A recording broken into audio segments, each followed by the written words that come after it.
a sitting governor because he knows he's going. Move money directly from government to produce the change.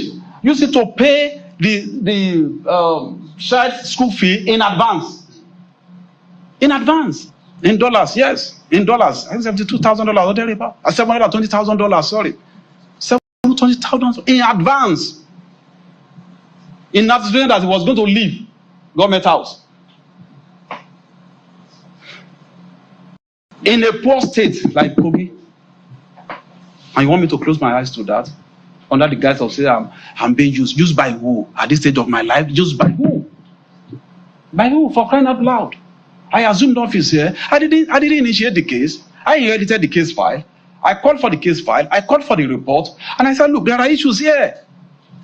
Do you know on my honor, I put a call across to him, which ordinarily I'm not supposed to do. Just to honor him as a governor, as a immediate past governor. Sir, there are issues. I've seen this case file. Can you just come? Let us clarify these issues. He said, sir, I thank you, my brother. I know, but I can't come. There's one lady, I don't know what her name is, senator, that she learned she had set, she has surrounded the EFCC with over 100 journalists, to come and embarrass him and intimidate him and all kind of stuff. I said, okay, if that is your fear, I'm going to pass you through my own gate, special man's gate. You will come to my floor. We will accord you that respect. I will invite my operatives. They will come and interrogate you or interview you in my own office. What could be more honorable than that? In my own office. To allay the fear. Thank you, sir. I appreciate that. You know what he said? But can't they come to my village? That's what he told me. Can't they come to my village to come and say, I told you. He also he sent a message to him. My director of investigation sent a message to him. Some of the people that we thought are crusaders, they are on the payroll of the man.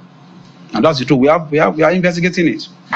We are building a case against everyone involved. Whether you're a governor or not, we are building a case. Let the whole public hear. We are building a case against those who obstructed justice. You are sitting, you have immunity today, you won't have immunity forever. We are not stopping there. It's being watch listed all over the world. It can only run. They said there's no law in this country that we are following. Let's all of us declare that we are a state of pariah. Everybody go and do what they like. Like I said, I don't mind the outcome of this case, but the right thing must be done. If we don't see this case through, I won't have any moral right to accuse anybody of corruption in Nigeria. I will resign. Today, we have the president who is courageous. Mr. President have a lion's heart, and nobody should dare him. We will not wait for God to send an angel with wings to fly into Nigeria to fix it.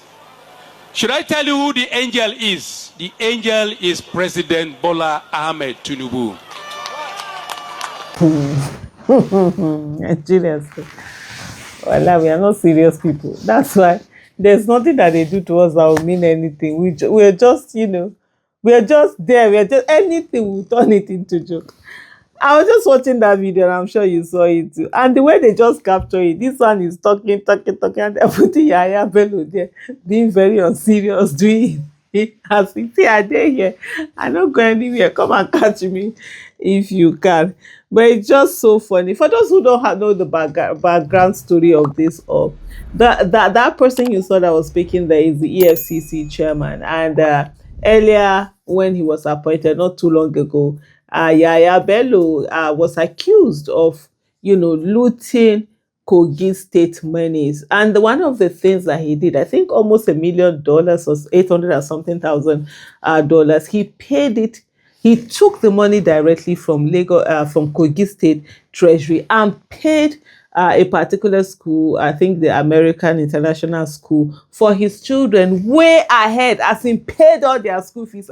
Even the child that is like 2-3 years, he paid all the school fees through secondary school and everything. That was what amounted to that. Plus a whole lot of other corruption issues that were levied against. Shortly after that, Yahaya Bello went into hiding for months. He was into hiding, nowhere to be seen. And that's why he made that statement that whatever, he's going to go after him and he's going to get him. Up to now, Yahaya Bello, in short, the Tinubu and his people usually would have even given him birthday message. So I wonder who is going to arrest who in this case. But all of those things that the EFCC chairman has said, well, nothing has really happened, because at the end of the day, Yahaya Bello came out, came to the EFCC, went back home, came out again. The case, I don't even know whether they even do the case anymore. And of course, he met with Tinubu, he kissed the ring. You know, as far as Tinubu and these people are concerned, as long as you kiss that ring, you're corruption free, you're charges free. We see Okowa, who also was being accused by EFCC, and the next thing, he turned over and became a member of APC, and nothing is being said about it. And that's why people are saying for sure that, you know, the fight against corruption that they seem to be talking about, though they don't even talk about that a lot of time, but you've seen them arresting, you know, some members of the opposition party. But that this fight is not a real fight. It seems as if it is, you know, persecuting, you know, the opposition. If you're talking about corruption, then, you know, prosecute everyone across board who has been corrupt. For example, Yahaya Bello should be there, Okowa should be there, Ganduje, you know, should be with EFCC, and a whole lot more. But a situation whereby it is only those who are opposed to Tinubu that have been, you know, arrested, questioned, probed, investigated, and all of that.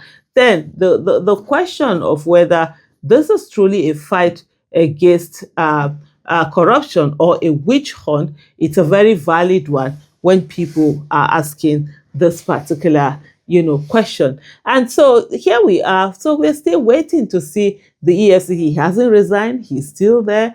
Yahaya Bello, he might say that, oh, but he came and whatever. Yahaya Bello is free, walking up and down, talking up and down, doing everything. And I'm sure he just sat down and realized all that time that he was hiding, there was really nothing to hide from, because this illegitimate government that is in there actually loves corruption.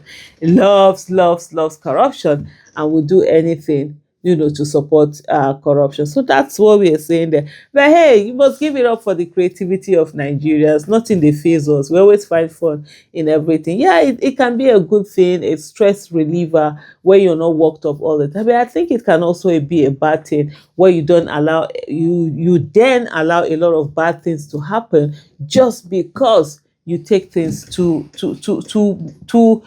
jovial, and you never think anything about it. And at the end of the day, the people that continue to disrespect you by giving you bad governance, by looting your money, will continue to do that, knowing that they're going to get away, because you will see it as something to laugh over. But hey, it is what it is. And then for citizens, just remember that every of this kobo that is being used, it's your money. They loot your money to send their children to the best schools, for those children to come and begin to lord it over your own children. I think it's high time for Nigerian citizens to begin to stand up against this thing, to name and shame and say, no, enough is enough to all of this kind of atrocities, bad governance, lack of transparency, and lack of accountability. Many people, you see them, they always wait for, oh, it will soon be their turn. Nah, that must stop. We must build a nation where everybody will be able to, you know, have equity and justice, and not depend on corruption for anything. Thank you so much for watching. Bye.